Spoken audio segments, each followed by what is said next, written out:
اور میں اپنے نفس کو پاک صاف نہیں کہتا، بے شک نفس تو برائی کا بہت حکم دیتا ہے، مگر جس پر میرا رب رحم فرما دے، بے شک میرا رب بہت بخشنے والا، نہایت رحم کرنے والا ہے۔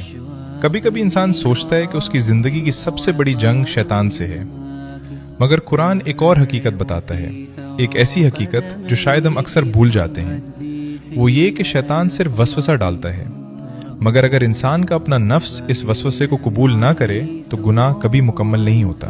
یہ آیت حضرت یوسف علیہ السلام کی زندگی کے ایک نہایت حساس لمحے کے بعد سامنے آتی ہے۔ وہ نوجوان تھے، خوبصورتی کی مثال تھے، اپنے گھر سے دور تھے اور ایک ایسے ماحول میں تھے جہاں گناہ تک پہنچنا بہت آسان تھا۔ دروازے بند تھے، کوئی دیکھنے والا نہیں تھا اور گناہ کی ہر وجہ موجود تھی، لیکن اس کے باوجود حضرت یوسف علیہ السلام نے فرمایا، معاذ اللہ، میں اللہ کی پناہ چاہتا ہوں۔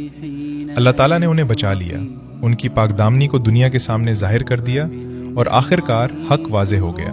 لیکن اس سارے واقعے کے بعد قرآن ایک ایسی بات سکھاتا ہے جو ہر انسان کے لیے ہے، وما ابرئ نفسی ان النفس لامارۃ بالسوء، اور میں اپنے نفس کو پاک صاف نہیں کہتا، بے شک نفس تو برائی کا بہت حکم دیتا ہے۔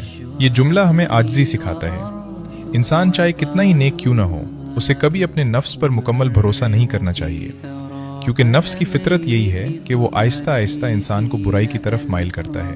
پہلے ایک نظر، پھر ایک بات، پھر ایک پیغام، پھر ایک تعلق، اور پھر وہ گناہ جس کے بارے میں انسان کبھی سوچ بھی نہیں سکتا تھا۔ شاید اسی لیے شیطان جلدی نہیں کرتا۔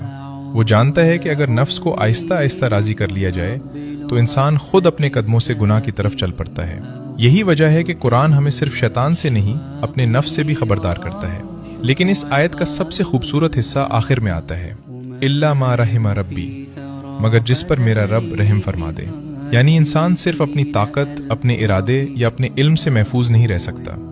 اگر اللہ کا رحم شامل نہ ہو تو نفس ہر بار ایک نیا جال بچھا دیتا ہے، اور اگر اللہ کا رحم شامل ہو جائے تو وہی انسان جو گناہ کے دہانے پر کھڑا ہو، حضرت یوسف علیہ السلام کی طرح یہ کہہ سکتا ہے، معاذ اللہ، میں اللہ کی پناہ چاہتا ہوں۔ جب میں یہ آیت پڑھتا ہوں تو مجھے احساس ہوتا ہے کہ اصل مسئلہ صرف گناہ سے بچنا نہیں، اصل مسئلہ یہ ہے کہ انسان اپنے نفس پر کبھی غرور نہ کرے۔ ہر روز اللہ سے یہ دعا مانگے کہ اے اللہ، میرے نفس کو میرے لیے آزمائش نہ بنا، بلکہ اسے اپنی اطاعت کی طرف موڑ دے، کیونکہ نفس برائی کا حکم ضرور دیتا ہے، مگر اللہ کی رحمت ہر حکم سے زیادہ طاقتور ہے۔ وما ابرئ نفسی ان النفس لامارۃ بالسوء الا ما رحم ربی ان ربی غفور رحیم۔ ترجمہ، اور میں اپنے نفس کو پاک صاف نہیں کہتا، بے شک نفس تو برائی کا بہت حکم دیتا ہے، مگر جس پر میرا رب رحم فرما دے، بے شک میرا رب بہت بخشنے والا،